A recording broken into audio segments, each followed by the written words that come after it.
அனைவருக்கும் வணக்கம். Welcome to தமிழேசா. டியர் ஃப்ரெண்ட்ஸ், நீங்க இப்பதான் எங்களுடைய வீடியோ பாக்குறீங்கன்னா லைக் பட்டனையும் சப்ஸ்கிரைப் பட்டனையும் அழுத்துங்க. தங்களுடைய கருத்துக்களை தெரிவிக்க கமெண்ட் பாக்ஸ்ல பதிவிடுங்க. உங்களுடைய நல் ஆதரவை கொடுத்து எங்கள் பணி சிறக்க உதவுங்க. நம்ம சேனலை இன்னைக்கு தான் முதல் சப்ஸ்கிரைப் பண்ணி இந்த வீடியோ பாக்குறீங்கன்னா கமெண்ட் செக்ஷன்ல டாட் வச்சு கமெண்ட் பண்ணுங்க.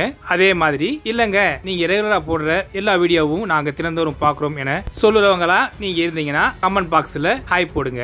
நீங்க கமெண்ட் செக்ஷன்ல போய் போடுற ஒவ்வொரு கமெண்ட்டும் ஆதரவாக இருந்து ரெகுலரா நாங்க சிறப்பாக வீடியோ போட உத்வேகமாக இருக்கும். வாங்க வீடியோக்குள்ள போகலாம். டியர் ஃப்ரெண்ட்ஸ், இந்தியாவின் K5 SLBM இன் வரைபடம் அதன் முழு ஆசியாவையும் தனது வரம்புக்குள் காட்டுகிறது.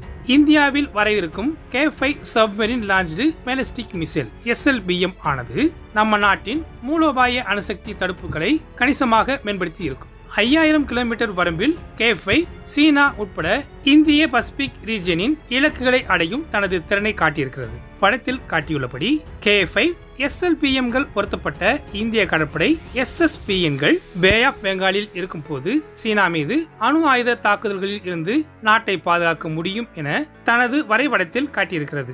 SSBMகள் பசிபிக் பெருங்கடல் அல்லது தென் சீன கடல்கள் நுழைவதற்கான தேவையை நீக்குகிறது.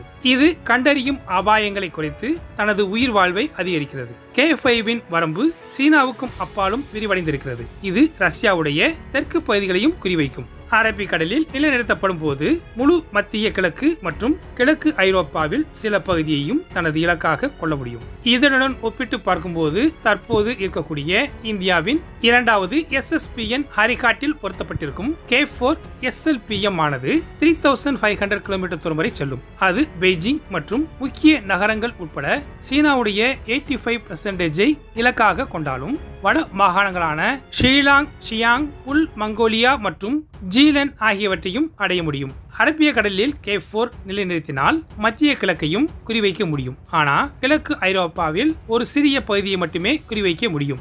ஆனா K5 SLBM இந்தியாவின் நியூக்ளியர் கேப்பபிலிட்டியில் குறிப்பிடத்தக்க முன்னேற்றத்தை குறிக்கிறது. அதனுடைய அதிகரித்த வரம்பு மற்றும் மேம்பட்ட துல்லியம் சாத்தியமான அச்சுறுத்தலுக்கு எதிராக நம்பகமான தடுப்பை வழங்குகிறது மற்றும் பிராந்தியத்தில் ஒரு பெரிய நியூக்ளியர் பவராக இந்தியாவின் நிலையையும் வலுப்படுத்துகிறது.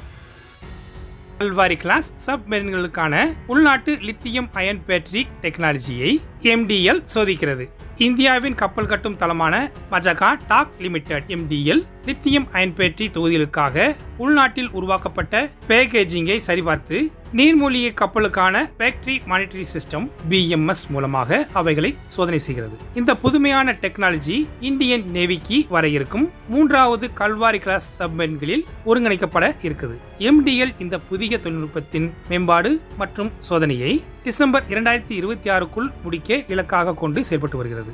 3 கல்வாரி கிளாஸ் நீர்மூழ்கி கப்பல்கள் இந்த மேம்பட்ட லித்தியம் அயன் பேட்டரி தொகுதிகள் மற்றும் BMS உடன் பொருத்தப்பட்டிருக்கும். ஏற்கனவே உள்ள 6 கல்வாரி வகுப்பு நீர்மூழ்கி கப்பல்களை காட்டிலும் இந்திய கடற்படையின் சேவையில் இது நீர்மூழ்கி கப்பலுக்கான லித்தியம் அயன் பேட்டரி தொழில்நுட்பத்தில் உள்நாட்டு வளர்ச்சி, பாதுகாப்பு உற்பத்தியில் தன்னிறைவுக்கான ஒரு முக்கியமான வளர்ச்சி படியில இந்தியன் நேவி வெளிநாட்டு சப்ளையர்களை நம்பியிருப்பதை குறைத்து இந்திய கடற்படையின் நீர்மூழ்கி கப்பல்களின் செயல்பாட்டு திறனை மேம்படுத்துவதில் லித்தியம் அயன் பேட்டரி தொகுதிகள் மற்றும் பேட்டரி மானிட்டரி சிஸ்டம் BMS பல நன்மைகளை தருது.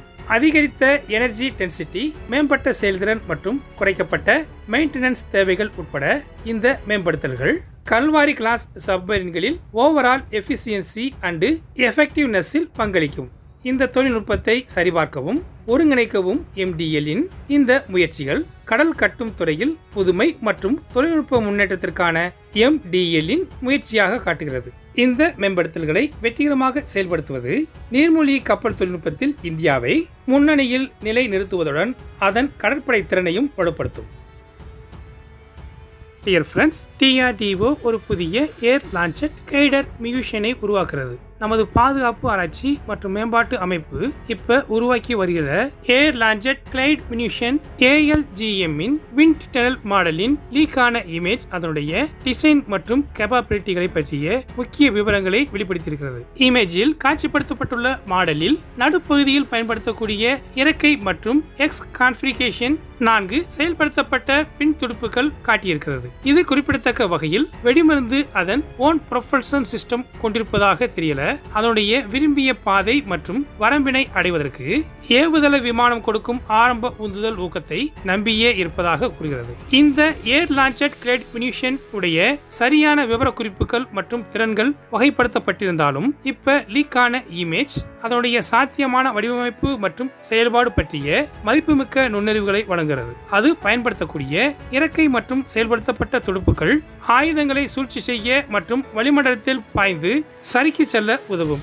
இதை வழக்கமான அன்கைடட் பாம்புகளுடன் ஒப்பிடும்போது அதன் ரேஞ்சையும் துல்லியத்தையும் அதிகரிக்கும். ஒரு ALGM ஐ உருவாக்க அதிக விலை மற்றும் அபாயகரமான ஆளில்லாத விமானங்கள் தேவையில்லாமல் ரிஸ்க் மேன் ஏர்கிராப்ட் மிஷனாக எதிரியின் எல்லைக்குள் ஆழமாக சென்று இலக்குகளை தாக்கும். இது கடினமான இலக்குகள் மற்றும் வழக்கமான வெடிமருந்துகளுடன் அடைய கடினமாக இருக்கும். இதனை ஏர் டிஃபென்ஸ் சிஸ்டங்களை தாக்கவும் அவைகளுக்கு எதிராகவும் பயன்படுத்தப்படலாம்.